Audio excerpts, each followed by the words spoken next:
My dear student Karmabarta online পরিবারে তোমাদের সকলকে স্বাগত জানাচ্ছি। এই ক্লাসটা হবে আমাদের ক্লাস নাম্বার 16 জিকে জিএস জিএর যে আমরা 100 ক্লাসের একটি সিরিজ শুরু করেছি, সেই ক্লাসের এই ক্লাসটা হবে ক্লাস নাম্বার 16। আমরা তোমাদেরকে প্রমিস করেছিলাম 100 জিকে জিএস এর সিরিজ করাবো।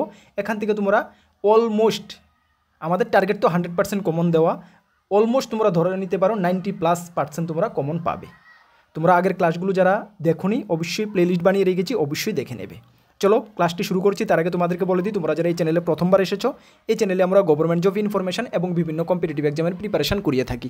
যদি তুমি কোনো গভর্নমেন্ট জব খুঁজছো বা কোনো কম্পিটিটিভ এক্সামের প্রিপারেশন বানাচ্ছ, তাহলে অবশ্যই কর্মবার্তা অনলাইন চ্যানেলটিকে সাবস্ক্রাইব করে পাশের অল অপশনাল বেলটিকে প্রেস করে রাখবে। মনে রাখবে সঠিক সময়ে সঠিক ইনফরমেশন কর্মবার্তা অনলাইন তোমাদের কাছে পৌঁছে দেবে। তাছাড়া তুমি যদি বিভিন্ন এক্সামের প্রিপারেশন করছো, যেমন upcoming JRBT 2, group C, group D, Tripura high court, LDC, driver, peon, DRW, TPSC sub inspector, TPSC police constable, excise sub inspector, combined 4, railway, SSC, almost যেগুলো আমি বলেছি বা বলিনি, অলমোস্ট অল এক্সামের ফুল কোয়ালিটি মেনটেন নোটস আমাদের কাছে রয়েছে। যদি আমাদের নোটগুলো নিয়ে পড়তে হয়, আমাদের হোয়াটসঅ্যাপ নাম্বার দেখতে পাচ্ছ 9612998930, এই নাম্বার যোগাযোগ করে পিডিএফ ফরম্যাট নোট অ্যাভেলেবেল রয়েছে, টেলিগ্রামের মাধ্যমে নিয়ে নেবে। যথেষ্ট কোয়ালিটি মেনটেন করেছে ডিয়ার স্টুডেন্ট, ভালো রেসপন্স পাবে, এতটুকু আমরা বলতে পারি। সবগুলো মানে এক্সামের একদম সেপারেটলি খুব সুন্দরভাবে আমরা টপিক ওয়াইজ নোটস কভার করেছি, নিয়ে পড়তে পারো, ভালো রেসপন্স পাবে। গত 6 বছর ধরে আমরা ইউটিউবের মাধ্যমে পড়াচ্ছি এবং আমরা গর্বের সঙ্গে প্রত্যেক দিন বলি প্রত্যেকটা ভিডিওতে যে আমাদের স্টুডেন্টরা গত 6 বছরের ত্রিপুরা সরকারের বিভিন্ন দপ্তরে চাকরিরত অবস্থায় রয়েছে। যদি তোমাদের আশেপাশে এমন কেউ থেকে থাকে 2, 4, 5 বছরের মধ্যে চাকরি পেয়েছে, অবশ্যই ডিয়ার স্টুডেন্ট একবার কথার ছলে জিজ্ঞেস করে নেবে যে কর্মবার্তা অনলাইন নোটস কেমনটা কমন পড়ে বা আসই বিষয়, তাহলে তোমরা বুঝতে পারবে। প্রথমে জানকারি নেবে, তারপর আমাদের থেকে নোট নেবে, কেন এটা তোমাদের কেরিয়ারের ব্যাপার। ঠিক আছে, চলো আমরা ক্লাসটি শুরু করছি। আচ্ছা চলো, তুমি আপকামিং যে কোনো এক্সামে বসতে যাচ্ছ, তোমাদের এক্সামে যদি জিকে জিএস থাকে, এই ক্লাসগুলো তোমাদের জন্য 100% বেনিফিটেড। প্রিভিয়াস 15 থেকে 20 বছরের বিভিন্ন এক্সামের কোশ্চেনপত্রগুলো এখানে করানো হচ্ছে। সুতরাং এমন ক্লাস তোমরা মানে কি বলবো, খুবই তোমাদের কাজে আসবে। চলো প্রথম কোশ্চেনটা কি দেখো, ভারতের প্রথম রঙিন হিন্দি চলচ্চিত্রের নাম কি? ইংলিশ বেঙ্গলি যেটা যার প্রয়োজন দেখে নেবে। ভারতের প্রথম রঙিন হিন্দি, ব্ল্যাক অ্যান্ড হোয়াইট না, রঙিন হিন্দি চলচ্চিত্রের নাম কি? তোমরা দেখতে পাচ্ছ এটা হলো চলচ্চিত্র কিষান কন্যা। ঠিক আছে, কিষান কন্যা হলো ভারতের প্রথম রঙিন হিন্দি চলচ্চিত্র। ঠিক আছে, মনে রাখবে, কালার হিন্দি ফিল্ম। ওকে, কিষান কন্যা। ঠিক আছে, এটা কত খ্রিস্টাব্দে? এটা 8 জানুয়ারি 1937 খ্রিস্টাব্দে, 8 জানুয়ারি 1937 খ্রিস্টাব্দে রিলিজ হয়েছিল। কত খ্রিস্টাব্দে? 8 জানুয়ারি 1937, 8 জানুয়ারি 1937 এটা রিলিজ করা হয়েছিল। এটা ডাইরেক্টর কে ছিল? ডাইরেক্টর ছিলেন মতি গিদওয়ানি, মতি গিদওয়ানি, হ্যাঁ, GIDWANI, মতি গিদওয়ানি। ঠিক আছে, এটা ডাইরেক্টর ছিলেন। ঠিক আছে, কত খ্রিস্টাব্দে রিলিজ হয়েছিল? 1937, 8 জানুয়ারি। ওকে, কিষান কন্যা ভারতের প্রথম রঙিন হিন্দি ছায়াছবি।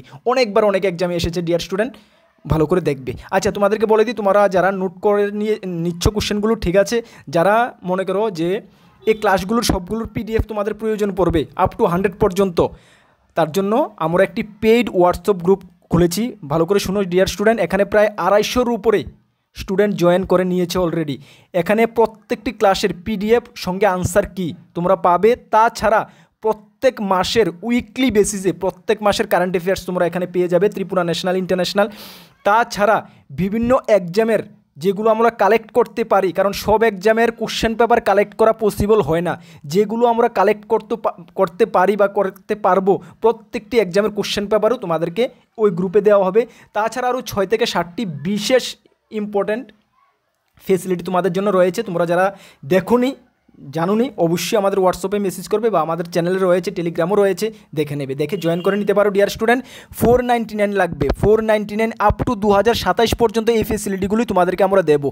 শুধুমাত্র ওয়ান টাইম পেমেন্ট, না কি এটাকে রিনিউয়াল করতে হবে। 499 বদলে 2027 পর্যন্ত যা যা ফেসিলিটি বললাম তোমাদেরকে আমরা দায়িত্বের সঙ্গে দেবো। এই গ্রুপে জয়েন করার পরে আমাদেরও একটা রেসপন্সিবিলিটি, দায়িত্ব হয়ে যাবে তোমাদের প্রতি, এবং তোমাদেরও একটি মানে কি বলবো জিম্মেদারি বেড়ে যাবে, যা এগুলো আমাদের তো আপডেট আমরা পাচ্ছি, আমাদের পরীক্ষা ঠিকঠাকভাবে প্রিপারেশান করতে হবে। তোমরা একটা টাচিংয়ে থাকবে আমাদের সঙ্গে, আমাদের পরিবারের সঙ্গে। যদি চাও ডিয়ার স্টুডেন্ট জয়েন করতে পারো, কোনো লস হবে না, তুমি হিসাব করে দেখো। ঠিক আছে, চলো তারপর দেখো 2 নম্বর কোশ্চেনটা কি দেখো। 2 নম্বর কোশ্চেনটা হলো ভারতের দক্ষিণতম বিন্দু কোনটি? Yes, very important dear student, ভারতের দক্ষিণতম বিন্দু কোনটি? কী হবে সঠিক উত্তর? Very very important question. ভারতের দক্ষিণতম বিন্দু, পশ্চিমতম বিন্দু, উত্তরতম বিন্দু, পূর্বতম বিন্দু। Very very important dear student, অনেকবার অনেক এক্সামে এসেছে, ভালো করে এগুলো দেখবে এই কোশ্চেনগুলো, ঠিক আছে। ইন্ডিয়ার জিওগ্রাফির question, very very important question. ভারতের দক্ষিণতম বিন্দু কোনটি? যারা জানো অবশ্যই কমেন্টস করে। সঠিক উত্তর কী হবে? সঠিক উত্তর হয়ে যাবে Indira point. Dear student, Indira point হলো ভারতের দক্ষিণতম বিন্দু। তাহলে আমরা বাকিগুলো আমরা জেনে নেব, যদি পসিবল হয় নোট করে রাখো। তাহলে ভারতের অপশন সি সার ক্রিক। সার ক্রিক মানে কি? এটা হলো ভারতের পশ্চিমতম বিন্দু, ঠিক আছে, পশ্চিমতম বিন্দু সার ক্রিক, ঠিক আছে। তাছাড়া অপশন বিতে রয়েছে ইন্দিরা কল, এটা হলো ভারতের উত্তরতম বিন্দু। ইন্দিরা কল হলো ভারতের উত্তরতম বিন্দু, আর ইন্দিরা পয়েন্ট হলো ভারতের দক্ষিণতম বিন্দু। দেখো আমার টার্গেট এটাই থাকে, ক্লাসের মধ্যে তোমাদের কিছু হলো আমি যাতে মুখস্থ করিয়ে দিতে পারি, এটা আমার টার্গেট থাকে। সুতরাং ক্লাসটি যদি তোমরা ঠিকঠাকভাবে করো, ক্লাসের মধ্যে তোমাদের কিছু পার্সেন্টেজ মুখস্থ হয়ে যাবে ডিয়ার স্টুডেন্ট, ঠিক আছে। তাহলে ভারতের দক্ষিণতম বিন্দু কি? ইন্দিরা পয়েন্ট। ভারতের উত্তরতম বিন্দু কি? ইন্দিরা কল। ভারতের পশ্চিমতম বিন্দু কি? সার ক্রিক, ঠিক আছে। এবং ভারতের পূর্বতম বিন্দু কি? কিবিথু, ঠিক আছে। কিবিথু হলো ভারতের পূর্বতম বিন্দু। আশা করি ডিয়ার স্টুডেন্ট মুখস্থ হয়ে গেছে কিছুটা হলো।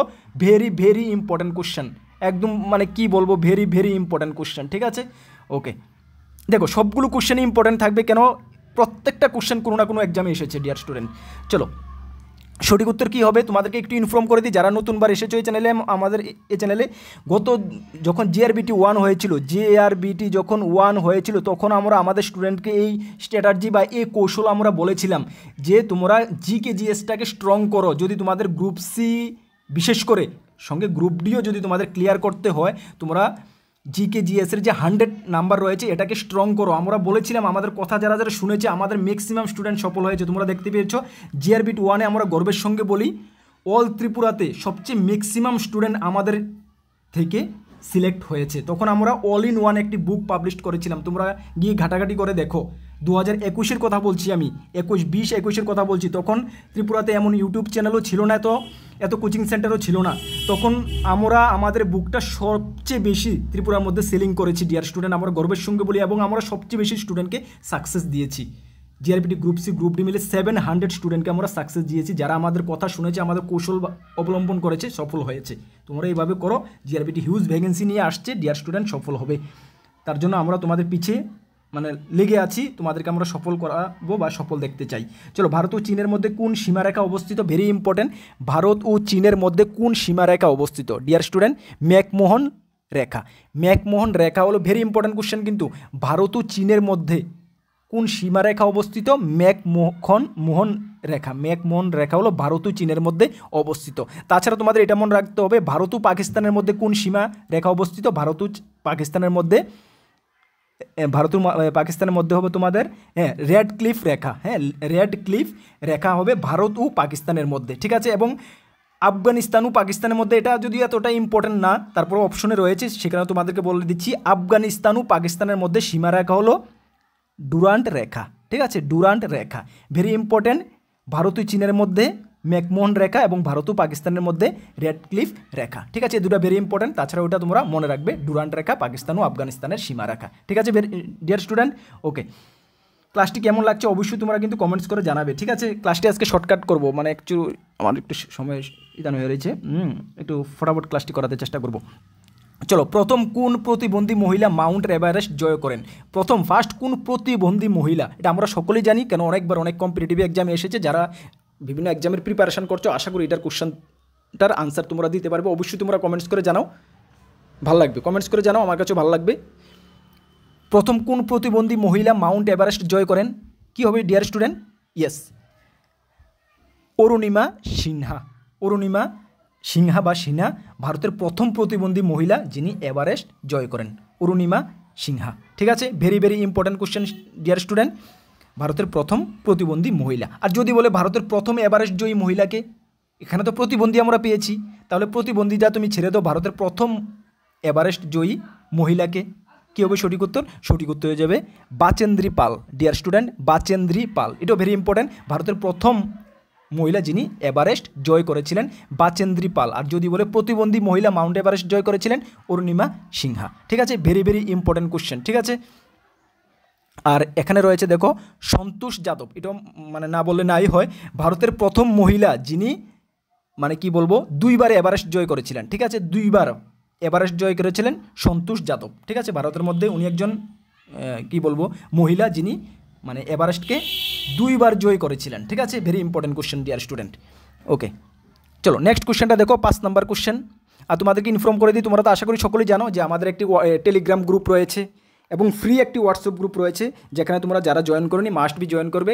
প্রায় 18,100-এর উপর স্টুডেন্ট জয়েন আছে। যারা জয়েন করোনি অবশ্যই জয়েন করে নেবে, বিভিন্ন আপডেট তুমি সর্বপ্রথম পেয়ে যাবে। এই গ্রুপে জয়েন করতে কোনো পয়সা লাগে না। ঠিক আছে, চলো নেক্সট কোশ্চেন দেখো, 5 নম্বর কোশ্চেন। ভারতের প্রথম উপগ্রহের নাম কি? ভারতের প্রথম উপগ্রহের নাম কি? Very very very important question.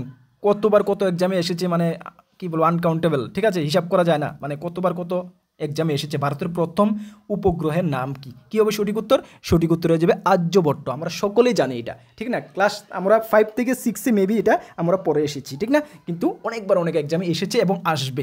ভারতের প্রথম উপগ্রহের নাম কি? ইয়েস, আর্যভট্ট। ডিয়ার স্টুডেন্ট একদম মুখস্থ করে নাও, ভারতের প্রথম উপগ্রহের নাম কি? আর্যভট্ট। ঠিক আছে, একদম ভেরি ভেরি ইম্পর্টেন্ট কোশ্চেন। ঠিক আছে, এটি অ্যাকচুয়ালি আর্যভট্ট যেটা, এটা 1975 সালে এটি লঞ্চ হয়। 1975, ডেটটা সম্ভবত 19 এপ্রিল। হ্যাঁ, 19 এপ্রিল 1975 সালে এটা লঞ্চ করা হয়। ঠিক আছে, ওকে, চলো নেক্সট কোশ্চেন দেখো, 6 নম্বর কোশ্চেন। নিম্নলিখিত ভারতের প্রাচীনতম পর্বত কোনটি? ভেরি ইম্পর্টেন্ট কোশ্চেন, একদম কমন কোশ্চেন।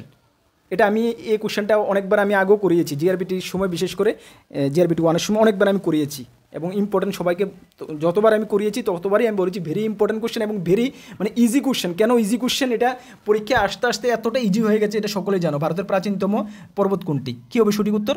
কিন্তু পরীক্ষার জন্য ভেরি ইম্পর্টেন্ট। সঠিক উত্তর হয়ে যাবে আরাবল্লী। আরাবল্লী হলো ভারতের প্রাচীনতম পর্বতশ্রেণী বা পর্বত।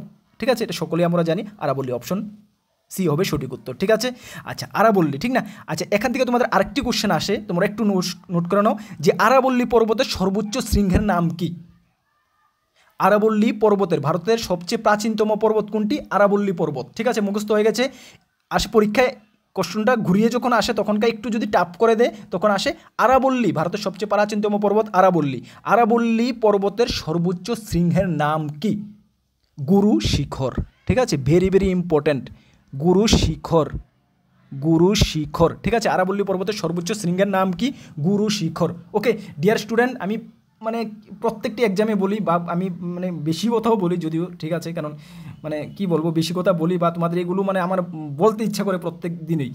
মানে তোমরা জিকে জিএসটাকে স্ট্রং করো ডিয়ার স্টুডেন্ট, জিকে জিএসটাকে স্ট্রং করো। দেখবে তোমাদের জিআরবিটি যদি টার্গেট বানিয়ে রাখো বা অন্যান্য এক্সামও, অটোমেটিক জিআরবিটি গ্রুপ সিকে আমি মানে পুরো জিআরবিটি গ্রুপ সিকে আমি লক্ষ্য করে বলছি একদম অনায়াসে ক্লিয়ার হয়ে যাবে, অনায়াসে ক্লিয়ার হয়ে যাবে, গ্যারান্টির সঙ্গে আমি বলছি তোমাদেরকে। যদি জিকে জিএস যদি তুমি স্ট্রং করো, 170-এর মধ্যে জিকে জিএসে থাকে ডিয়ার স্টুডেন্ট 100 মার্ক, 100-র মধ্যে যদি তুমি 80+ পাও, অটোমেটিক তোমার জিআরবিটি কেউ আটকাতে পারবে না। ঠিক আছে, আর 70-র মধ্যে তুমি যতই পাও 10, 15, 20, 25 তো পাবে, অটোমেটিক ক্লিয়ার হয়ে যাবে। ঠিক আছে, চলো আচ্ছা কতটুকু করলাম। হ্যাঁ, আরাবল্লী পর্বতের সর্বোচ্চ শৃঙ্গের নাম কি? গুরু শিখর। ঠিক আছে, আচ্ছা এই যে সর্বোচ্চ শৃঙ্গ গুরু শিখর, সর্বোচ্চ শৃঙ্গ, তাহলে এটার উচ্চতা কত? উচ্চতা হলো 1702 মিটার ডিয়ার স্টুডেন্ট, 1702 মিটার। ঠিক আছে, 1702 মিটার। ওকে, এটি অ্যাকচুয়ালি আরাবল্লী পর্বত, এটা হলো তোমাদের রাজস্থানে অবস্থিত। হ্যাঁ, রাজস্থান রাজ্যে অবস্থিত, মনে রাখবে। হ্যাঁ, রাজস্থান রাজ্যে অবস্থিত। ওকে, তাহলে ভারতের প্রাচীনতম পর্বত শ্রেণী কি? আরাবল্লী। তাহলে প্রাচীনতম যেহেতু বললি, তাহলে নবীনতম তো বলতে হবে, নবীনতম আমাদের জানতে হবে। ভারতের নবীনতম পর্বত শ্রেণী কোনটি? নবীনতম পর্বত শ্রেণী হলো হিমালয়। হিমালয়। ঠিক আছে, হিমালয়। ওকে, অপশন বি হবে সঠিক উত্তর। ওকে, চলো ভেরি ইম্পর্টেন্ট কোশ্চেন, কিন্তু অনেক যতগুলি কোশ্চেন আলোচনা করেছি খুবই গুরুত্বপূর্ণ ডিয়ার স্টুডেন্ট। চলো 7 নাম্বার, পূর্ব ভারতের কোন রাজ্যে রেল লাইন নেই? পূর্ব ভারতের কোন রাজ্যে রেল লাইন নেই? অ্যাকচুয়ালি যদিও এটা আজকের থেকে মানে আমি কোন এক্সামের থেকে উঠে 5 থেকে 6 বছর আগে শায়দ কোনো একটা এক্সামের থেকে উঠিয়ে এনেছি, বাট এটা আমি এখন গুগল থেকে আপডেট করিনি। ঠিক আছে, গুগল থেকে আপডেট করিনি। এখানে কোশ্চেনটা তোমরা একটু, তোমাকে আমি আজকে এটা রিপ্লাইটা দিইনি কেন, আমি সরি, এটা আমি 5 থেকে 6 বছর আগের কোশ্চেন, মানে কোনো একটা এক্সামের কোশ্চেন এসেছিলো, বাট বর্তমান সময়ে এটা আমি আপডেট করিনি, গুগল থেকে আমি আপডেট বের করিনি। ভারতের কোন রাজ্যের রেল লাইন নেই? তখন তো ছিল না, আজকে থেকে 5 থেকে 6 বছর আগের কথা আমি বলছি, মেঘালয় ছিল না, বাট পরবর্তী সময় মেঘালয় এসেছে কিনা আমার তো মনে পড়ছে না। আচ্ছা যাই হোক, এটা আমি আপডেট তোমাকে রাইট আপডেট দিইনি। হ্যাঁ, মেঘালয়, মেবি মেঘালয়, এখনও মনে হয় না এখনও গিয়েছে, বাট মানে আমার মনে পড়ছে না, বাট আমি গুগল থেকে এটা আপডেট করে তোমাদেরকে নেক্সট ক্লাসে আমি জানিয়ে দেবো। ঠিক আছে, তাহলে এটা আপাতত তোমরা মেঘালয় ধরে রাখো, বাট এটা তোমার কনফার্মেশনটা আমি নেক্সট এই ক্লাসে দেবো, ঠিক আছে। চলো তাহলে তোমরা একটু গুগলে সার্চ করে নাও, ভারতের কোন রাজ্যে রেল লাইন বর্তমানে নেই, গুগলে একটু সার্চ করে নাও, সার্চ করে আমাকে কমেন্টস করে জানিয়ে দাও, তাহলে আমার আর সার্চ করতে হবে না, আমার কাজটা একটু শর্টকাট হয়ে যাবে, তোমরা একটু আমাকে জানিয়ে দাও, ঠিক আছে। আচ্ছা মেঘালয়, তাহলে মেঘালয় ধরে আমরা বলছি, মেঘালয়ের রাজধানী কি? শিলং, আমরা সকলে জানি, ঠিক আছে। আর এই মেঘালয় যখন আমরা জানি তখন এটা আমাদের মাথায় অটোমেটিক এসে পড়ে যে বিশ্বের সবচেয়ে বেশি বৃষ্টিপাত হয় কোথায়? মেঘালয়ের মৌসিনরামে। ইয়েস, এটা আমরা একদম অটোমেটিক মেঘালয় আসলে আমাদের মাথায় এসে পড়ে বিশ্বের সবচেয়ে বেশি বৃষ্টিপাত হয় মেঘালয়ের মৌসিনরামে, ঠিক আছে, মেঘালয়ের মৌসিনরামে। ওকে, চলো এটা একটু কোশ্চেনটা তোমরা আপডেট করে আমাকে জানিয়ে দাও বা আমিও দেখব। 8 নম্বর কোশ্চেনটা কি দেখো ডিয়ার স্টুডেন্ট, মানব শরীরের বৃহত্তম গ্রন্থির নাম কি? মানব শরীরের বৃহত্তম গ্রন্থির নাম কি? ক্ষুদ্রতম গ্রন্থির নাম কি? চলো এখন আমরা সব এই ভিডিওর মানে এই ক্লাসের মধ্যে এই কোশ্চেনটার মধ্যে পড়ে নেব। মানব শরীরের বৃহত্তম গ্রন্থির নাম কি? গ্রন্থির নাম হলো যকৃৎ। হ্যাঁ, যকৃৎ বা লিভার মানব শরীরের বৃহত্তম গ্রন্থি। তাহলে ক্ষুদ্রতম গ্রন্থি কি? পিটুইটারি গ্রন্থি। ক্ষুদ্রতম গ্রন্থি হলো পিটুইটারি। জিএসের একদম ইম্পর্টেন্ট কোশ্চেন, বেসিক কোশ্চেন, ঠিক আছে। মানব শরীরের বৃহত্তম গ্রন্থি হলো যকৃৎ বা লিভার, এবং মানব শরীরের ক্ষুদ্রতম গ্রন্থি হলো পিটুইটারি গ্রন্থি, ঠিক আছে, পিটুইটারি গ্রন্থি, ঠিক আছে।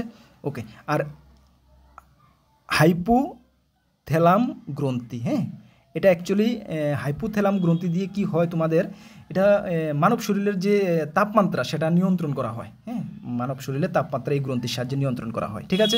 চলো নেক্সট কোশ্চেন দেখো, 9 নম্বর কোশ্চেন কি?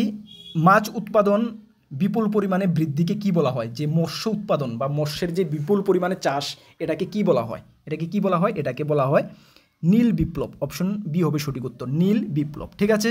মাছ আর মাছ চাষের যে পদ্ধতিটা, এই পদ্ধতি যে এটাকে কি বলা হয়? পদ্ধতিকে এটাকে বলা হয় পিসি কালচার। পিসি কালচার মনে রাখবে, এটা আসে। মাছ চাষ পদ্ধতিকে কি বলা হয়? পিসি কালচার বলা হয়, ঠিক আছে। চলো 10 নম্বর কোশ্চেনটা দেখো, নিম্নলিখিত ডিআরডিওর সদর দপ্তর কোথায় অবস্থিত? ডিআরডিও এর সদর দপ্তর কোথায় অবস্থিত? ডিআরডিওর ফুল ফর্ম কি সকলে জানি? Defence research and development organisation. DRDO, defence research development organisation, ডিআরডিওর ফুল ফর্ম, ঠিক না? আচ্ছা, এটার সদর দপ্তর কোথায় অবস্থিত? এটার সদর দপ্তর অবস্থিত তোমাদের দিল্লিতে। হ্যাঁ, ডিআরডিওর সদর দপ্তর দিল্লিতে অবস্থিত, ঠিক আছে। Very very important question. Okay, আর এখানে এটার প্রতিষ্ঠাতা তোমার একটু মনে রাখবে 1958 খ্রিস্টাব্দে ডিআরডিওর প্রতিষ্ঠা হয়, 1958 খ্রিস্টাব্দে। হ্যাঁ হ্যাঁ, আর ডিআরডিওর কাজ তো তোমরা সকলে জানো আশা করি, যে মানে আমাদের যে প্রতিরক্ষা বাহিনীর যে অস্ত্রশস্ত্র, এটা ডিআরডিও নির্মাণ করে থাকে, ঠিক আছে। Very important question. হ্যাঁ, 11 নম্বর কোশ্চেনটা দেখো ডিয়ার স্টুডেন্ট, ইলেকট্রন কে আবিষ্কার করেন? ইলেকট্রন কে আবিষ্কার করেন? Very very important question. Electron কে আবিষ্কার করেন? কী হবে সঠিক উত্তর? ইলেকট্রন, প্রোটন, নিউট্রন, এগুলো পরীক্ষায় আসে। ইলেকট্রন কে আবিষ্কার করেন, প্রোটন কে আবিষ্কার করেন, নিউট্রন কে আবিষ্কার করেন, ভেরি ইম্পর্টেন্ট। তাহলে এখানে কি রয়েছে? ইলেকট্রন কে আবিষ্কার করেন, সঠিক উত্তর কি হবে? সঠিক উত্তর হয়ে যাবে J Thomson. J Thomson electron আবিষ্কার করেন, ঠিক আছে। আর সঙ্গে তোমরা একটু নোট করে রাখো, প্রোটন কে আবিষ্কার করেন? প্রোটন আবিষ্কার করেন রাদারফোর্ড। রাদারফোর্ড আবিষ্কার করেন প্রোটন, এবং নিউটন আবিষ্কার করেন কে? জেমস চ্যাকুইক। হ্যাঁ, জেমস চ্যাকুইক তোমার নিউটন আবিষ্কার করেন, ঠিক আছে। Very important question. চলো 12 নম্বর কোশ্চেন,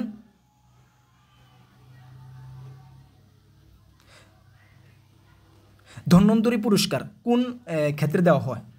ধন্বন্তরী পুরস্কার কোন ক্ষেত্রে দেওয়া হয়? কী হবে সঠিক উত্তর? সেটা সঠিক উত্তর হয়ে যাবে চিকিৎসার ক্ষেত্রে দেওয়া হয়। চিকিৎসার ক্ষেত্রে ধন্বন্তরী পুরস্কার দেওয়া হয়, ঠিক আছে।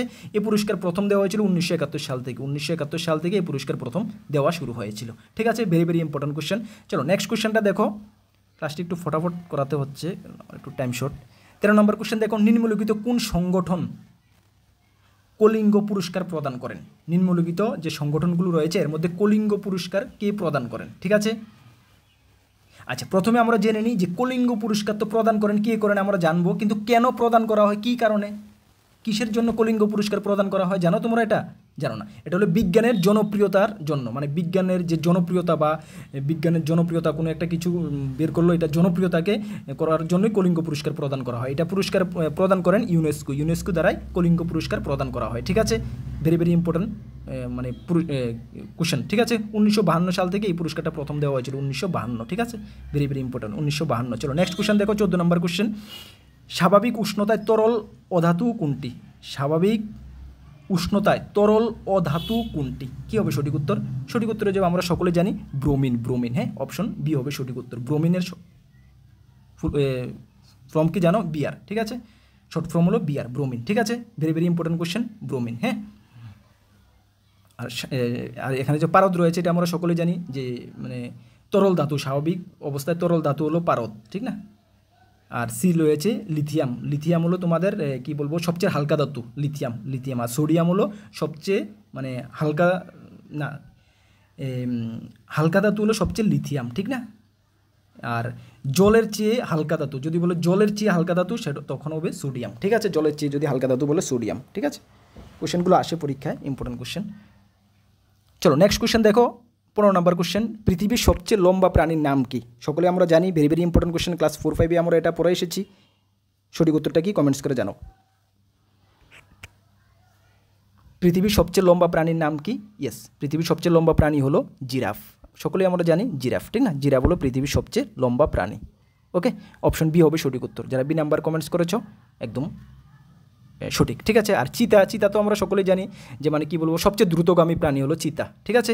তাহলে আজকের 15টি কোশ্চেন করিয়েছি, আশা করি ক্লাসটি তোমাদের ভালো লেগেছে। মানে কন্টিনিউ তোমাদের ক্লাস চলবে, যদিও গেপিং রয়েছে মাঝখানে, কারণ আমি কন্টিনিউ দিতে পারছি না। 100 সিরিজ করাবো, প্রত্যেকটা সিরিজ তোমরা প্রত্যেকটা ক্লাস তোমরা ডিয়ার স্টুডেন্ট ফলো করবে। আগের ক্লাসগুলো যারা দেখোনি প্লেলিস্ট বানানো আছে, ভিডিও ডেসক্রিপশনে যাও, নোট করে রাখো। আর পিডিএফগুলো যদি পেতে হয় আমাদের হোয়াটসঅ্যাপ গ্রুপে জয়েন করতে পারো। আমি বলবো হোয়াটসঅ্যাপ গ্রুপে 499 বদলে তোমরা 2027 পর্যন্ত বেশ কিছু ফেসিলিটি পাবে ডিয়ার স্টুডেন্ট, জয়েন করে নাও। কীভাবে জয়েন করবে? আমাদের হোয়াটসঅ্যাপে মেসেজ করো যে পেড হোয়াটসঅ্যাপ গ্রুপে জয়েন করতে চাই, তাহলে আমরা কিউআর কোড দেবো, এখানে পে করে হোয়াটসঅ্যাপ নাম্বার সমেত দিয়ে দেবে, আমরা জয়েন করিয়ে দেবো, ঠিক আছে। আর আপকামিং অল এক্সামের ফুল কোয়ালিটি মেনটেন নোটস আমাদের কাছে রয়েছে, যদি নিয়ে পড়তে হয় আমাদের হোয়াটসঅ্যাপ নাম্বার 9612998930 এই নাম্বারে মেসেজ করবে, মেসেজ করে নোটগুলো পিডিএফ ফরম্যাটে টেলিগ্রামের মাধ্যমে নিয়ে নেবে। চলো নেক্সট কোন গুরুত্বপূর্ণ ক্লাসে তোমাদের সঙ্গে দেখা হচ্ছে। সকলকে বেস্ট অফ লাক, জয় হিন্দ, বন্দে মাতরম।